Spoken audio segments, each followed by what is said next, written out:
सटा के टापू नचनिया दिल में छुरी चला के गई। दिलवाले रिकॉर्डिंग स्टूडियो छुरी चला के गई। सबकर मन पगला के गयो, सबकर मन पगला के गयो। और के सटा के टापू नचनिया दिल में छुरी चला के गई। और के सटा के टापू नचनिया दिल में छुरी चला के गई।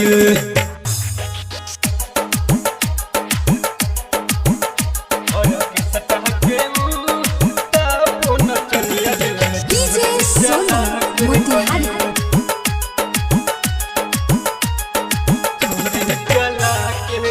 मार के ठुमका कह दिहल से घायल, गोरिया अपन छनकाई के पायल। हो मार के ठुमका कह दिहल से घायल, गोरिया अपन छनकाई के पायल।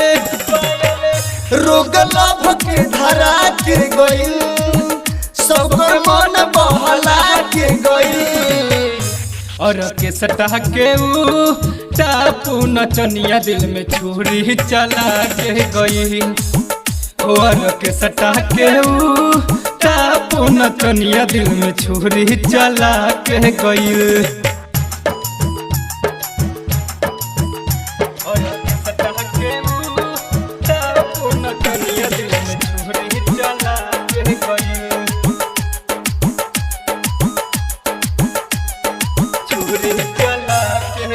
सोहनु किशोर कह के मान ली है रानी, गिहरी अमित खूब कटल चाहे चैनी।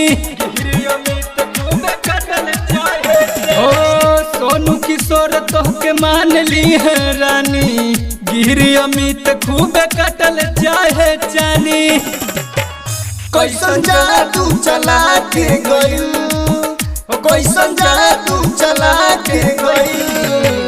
और के सटा के टापू नचनिया दिल में छुरी चला के गई। और के सटा के टापू नचनिया दिल में छुरी चला के गई। सबकर मन पगला के गयो, सबकर मन पगला के गयो। और के सटा के टापू नचनिया दिल में छुरी चला के गई। और के सटा के टापू नचनिया दिल में छुरी चला के गई।